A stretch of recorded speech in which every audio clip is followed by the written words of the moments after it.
data activation breakout group. If you want to understand our process, go back and take a look at the painting that Regina's creating. It shows a vortex sucking people into a black hole, which I think pretty well describes our process. So she was nice enough not to depict my face at the center of the black hole, so I do appreciate that. So there were a couple things. I think we have sort of an intermediate report between what Grant has and what James has. But I think what you'll also identify is that there are several issues that arose in all three groups, and I think that's a clear mandate for next steps in terms of what this group at least considers as the highest priority. So that the fact that there were some commonalities across the three groups is a very good thing.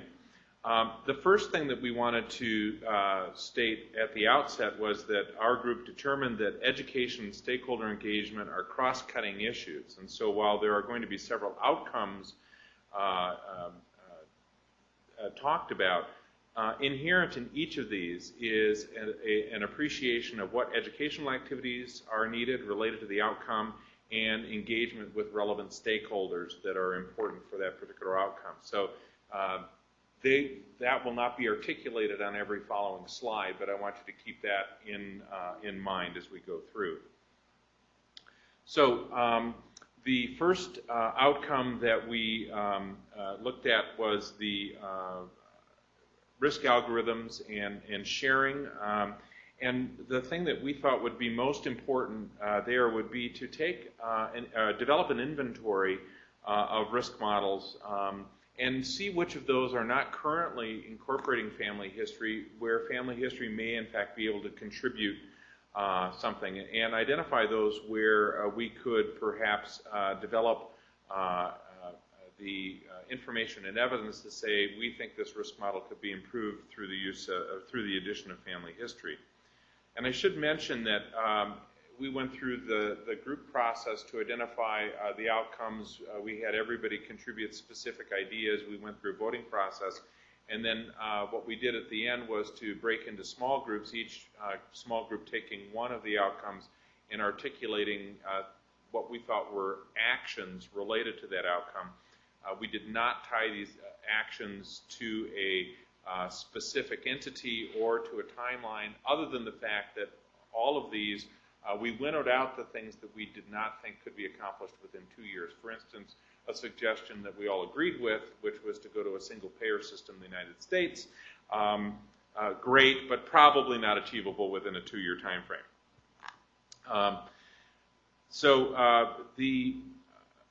To evaluate the existing risk models, there are a number of specialty society and quality guidelines that are currently available. And one of the things that has not come up, and I'm just going to also try and do a little editing in place here while I'm talking, which is dangerous, is that the NHGRI is sponsoring a group called the Inter-Specialty, or the Inter-Society Coordinating Committee, which is convening a number of specialty societies for the purposes of aggregating information about education, surveys relating to members' knowledge or lack thereof of genomics, and then developing some cross-cutting opportunities. And there are several of these things that I think could be proposed to that group, and I sit on that group, so I'm just going to jot notes to that effect. So sorry for the interruption there. Algorithms should, where possible, include sensitivity and specificity, and I think that this relates to developing some standards around development of risk algorithms. I think one of the things, if you look at guidelines, and we heard a little bit about this, is that guidelines right at the present time are difficult to parse into algorithms because they are not adequately explicit. They say, you know, if this, then you could consider this, or you may do this. There's a lot of use of what we affectionately refer to in the CDS world as weasel words. I think that derives back to Alan Morris here at Intermountain. But we need to have standards by which we can actually change guidelines into something that's computable. We thought that to be able to get this collection going, that a very low energy way to do this, and something that could potentially even be managed through Genetic Alliance, would be the creation of a wiki where we could be aggregating these pieces. And that possibly a publication of a review article articulating why family history should be explicitly considered as guidelines are developed based on what we find could be a useful outcome to help with dissemination. And in some sense, then, these algorithms will drive what family history questions are asked in a specific setting. And we talked a little bit about that yesterday as well. The issue of sustainability has come up in other groups as well. And we heard about a lot of exciting things that are available currently on the web. The problem is right now is that, as with many of these things, the initial development either related to an institutional investment or pilot funding through a grant or some other type of an effort, but there's no real sustainable business model at the present time. And so the question is then, how do we sustain these valuable resources? And this is something that goes well beyond the resources that we're currently discussing, but even things like the ClinVar and the clinical relevant variant resource that we're talking about. There's funding to get them off the ground, but there's no promise of ongoing sustainable funding. So even a large consortia like the Clinical Decision Support Consortia are reaching the end of their funding through HRQ. So how does all that important work continue and not get lost? So the proposal was to develop a group that would explore the opportunities for sustainable funding and to basically create a value proposition as to why this is important to continue. And different models may work better for different resources. We did not define who would convene that group or anything of that nature. There may also be a solicitation to look for funding for models that we want to develop that are not currently present. And then also let people know that there are web services available beyond just cancer. And again, this could be something that could be aggregated relatively easily on a wiki-type page. What are the currently available web services for family history? What do they do? What are the rules of engagement, essentially? One of the outcomes that we were asked to think a bit out of the box and come up with sort of new solutions. And I think this is a theme that has clearly arisen across all three groups, which is the idea of sharing family history across family members. And as I mentioned in my remarks when James was up here, the idea that our group strongly thought that this is something that will probably initially need to take place outside of an electronic health record environment because of the issues related to security, some of which are understood, some of which are not understood, but most importantly, that when you get legal involved with institutional EHRs, that generally brings everything to a grinding halt. And so if there are ways that we could create these types of models and demonstrate their utility outside of that environment, then that may provide the opportunity to engage them. So consider developing the development of consenting models. So one of the things that we don't have at the present time is, if we were going to do this, then under what conditions could we inform people about this and get their consent? That would be something that would be interesting to do and novel. Linking of relevant, so for family members that are within the same healthcare system, what are the rules by which we could connect those family members that are cared for by the same system, like Intermountain, through the EHR? I know there's been some nascent work here at Intermountain to explore those opportunities, but that would be something that could be done within an EHR environment to promote sharing. Explore the import of data from external sources into the electronic health record. What would be the rules by which we could bring in data from outside sources like 23andMe, and under what conditions could that be done. And then this was discussed, which is the risk assessment, exposing the actual risk assessment algorithms to personal health records or other type of web-based services so that patients could directly enter data and get risks back directly, explore how that could potentially work in terms of empowerment. This we've talked about, so I'm not going to, we turn this over to the data collection group, and we've talked about that. And then return on investment. This is a big issue. It relates to some degree to sustainability, but we elected to say that it was something that was separate.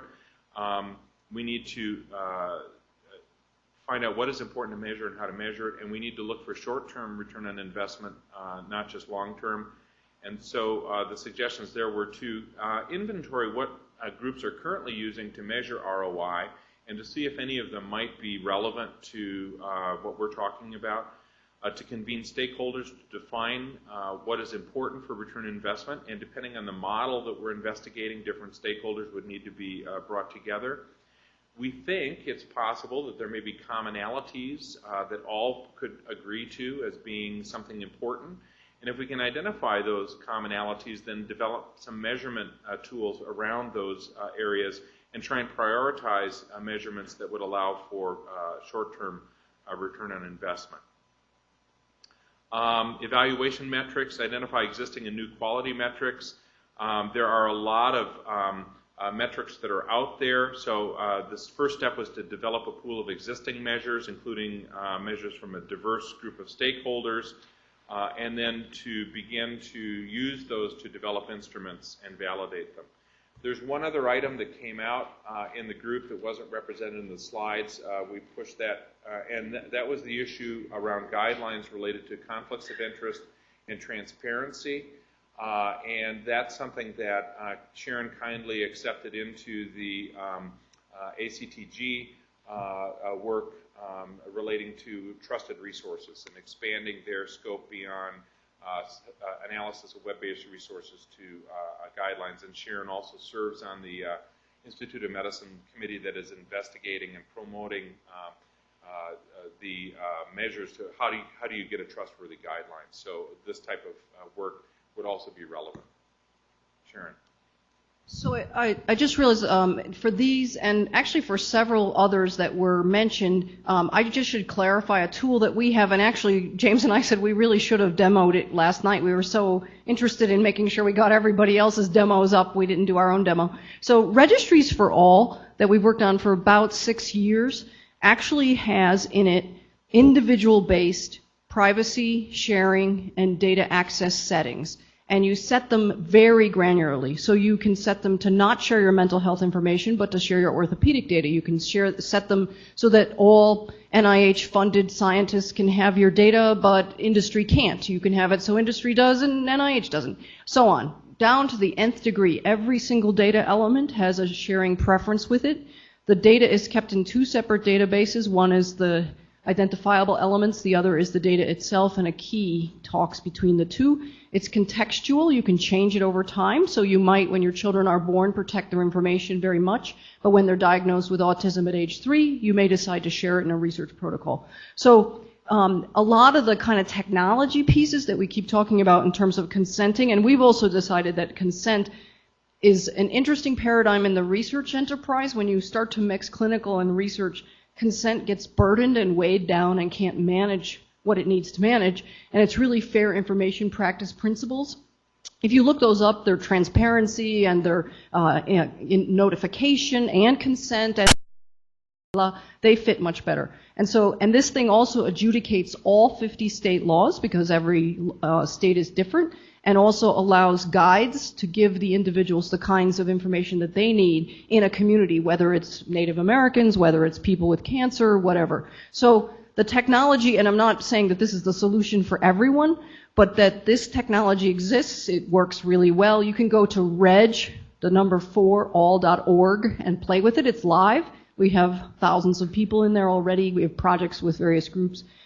So this stuff that we sort of have been imagining up here is available and already able to be deployed. Great. So I think what we can do is just look. I'll just say look at the application of, and it's registry of registries. Is that?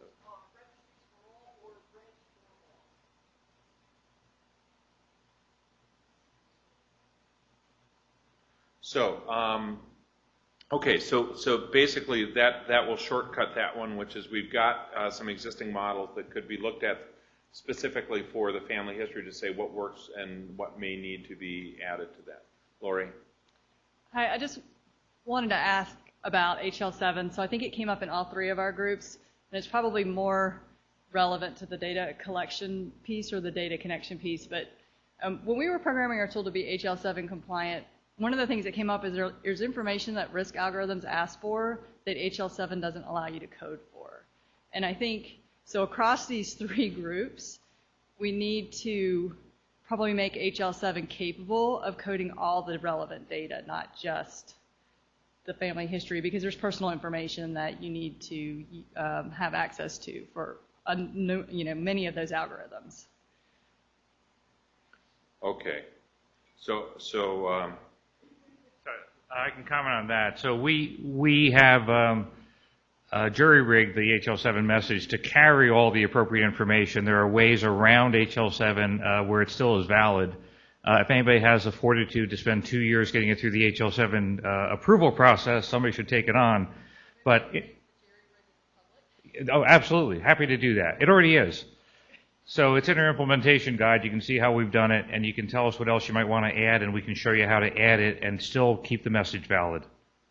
So I think that the other thing I'm hearing here is in addition to some of the services, it sounds like there's some component pieces, what might be considered a toolkit that could be, that groups could pull in, related to some of those types of things. So there might be more technical solutions to specific problems that we should be